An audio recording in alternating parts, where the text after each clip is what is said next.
శ్రీ శ్రవణ ఛానల్‌కి చిన్నారులందరికీ, శ్రోతలందరికీ కూడాను మరొక్కసారి స్వాగతం. ఈరోజు మనం 64వ శ్లోకాన్ని చెప్పుకోబోతున్నాం సౌందర్యలహరిలో. ముందుగా మనం సంస్కృతంలో శ్లోకాన్ని వినేసి, ఆ తర్వాత దాని ప్రతిపదార్థ తాత్పర్యాలు తెలుసుకున్న తర్వాత, మనం తెలుగులో పద్యాన్ని కూడా విన్న తర్వాత విశ్లేషణలోకి వెళ్దాం. ముందుగా సంస్కృతంలో శ్లోకం. ఉమ్మగారు పాడిన ఆ శ్లోకాన్ని ముందుగా మనం వినేద్దాం. అవిశ్రాంతం పద్యుర్గుణగణకథామ్రేడన జపా జపా పుష్పఛాయా తవ జనని జిహ్వా జయతి సా యదగ్రాసీనాయాః స్ఫటికదృశదచ్చ విమయీ సరస్వత్యా మూర్తిః పరిణమతి మాణిక్యవపుషా. ఉమ్మగారు చాలా స్పష్టంగా చక్కగా పాడి మనకి వినిపించారు ఈ శ్లోకాన్ని. దీన్ని ప్రతిపదార్థాన్ని ముందుగా మనం తెలుసుకుందాం. హే జగజ్జనని భగవతి,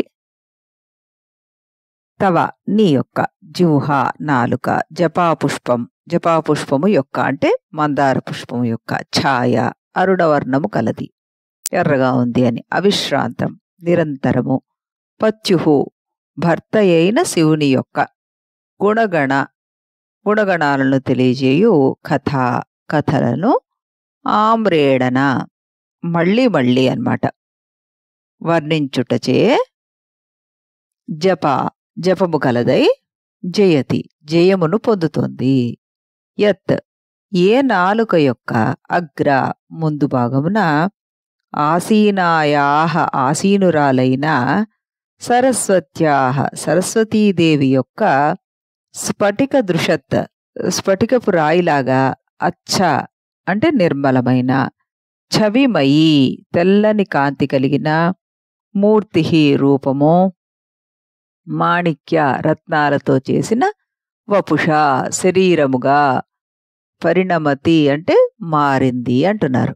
అంటే దీనికి అర్థం ఏమిటి చెప్పుకోవాలి మనం?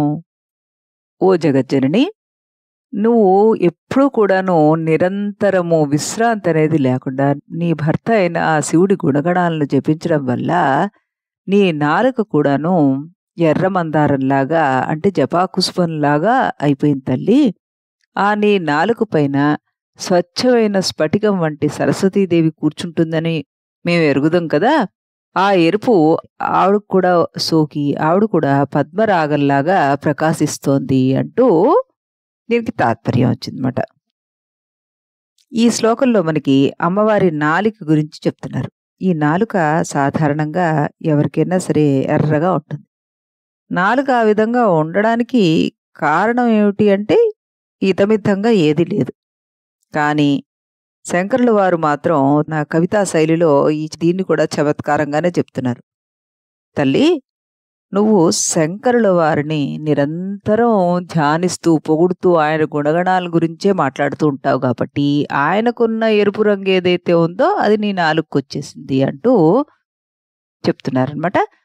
తెలుగు పద్యాన్ని కూడా విన్న తర్వాత అప్పుడు మనం విశ్లేషణలోకి వెళ్దాం. ముందుగా తెలుగులో పద్యం. పతియౌ భర్గుని గాథలన్ నిరతమున్ పల్కించుచున్నట్టిదై అతిరాగద్యుతి నుండు మంకెనల ఛాయన్ పోలుచున్నట్టిదై అతి శుక్లద్యుతులొల్కువాడి మరి ఏయగ్రమ్మునందుండగాన్ అతిరాగమ్మున మారునట్టిదగు నీయానాల్గగున్ గెల్పగున్.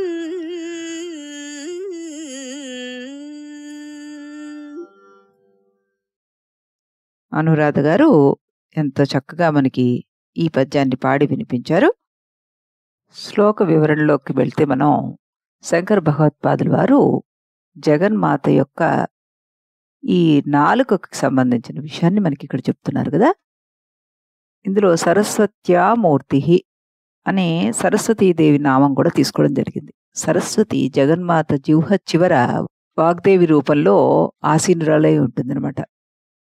అయితే మనం స్ఫటికం వద్ద ఏ రంగు పెడితే ఆ రంగు అందులో ప్రతిఫలిస్తుంటుంది. కనుక జగన్మాత నాలుగు ఎరుపుదనం ఆ స్ఫటికం ప్రతిబింబించగా సరస్వతీదేవి శుద్ధ తెలుపు స్ఫటిక రంగు కాబట్టి ఆవిడ కూడా ఎరుపు రంగుగా మారింది అంటూ వర్ణన చేశారు శంకరుల వారు.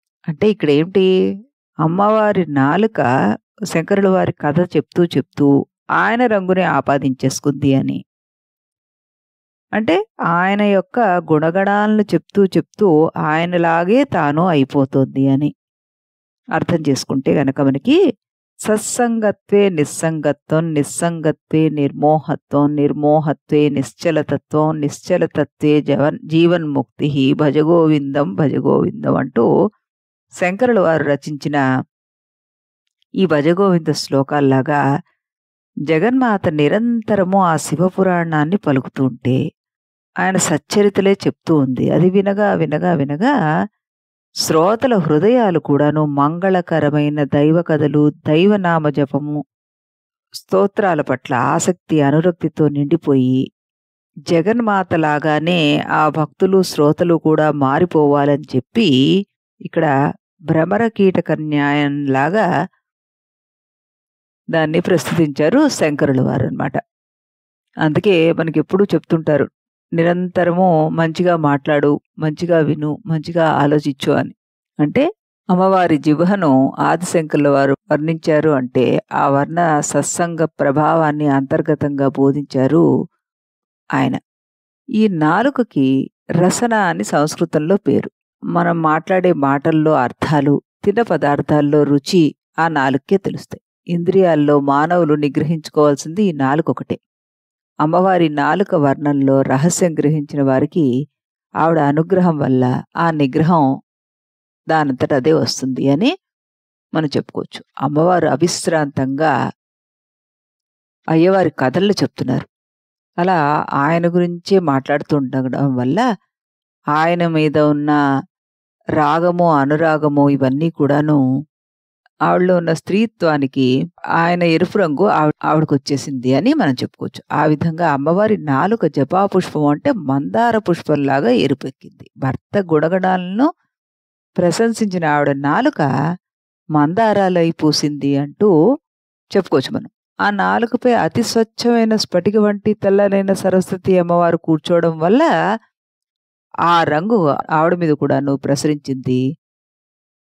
ఆవిడ కూడాను ఎర్రగా కనబడుతోంది, మాణిక్యంలాగా అంటూ మనం ఇక్కడ చక్కగా దాన్ని అన్వయపరచుకోవచ్చు అనమాట.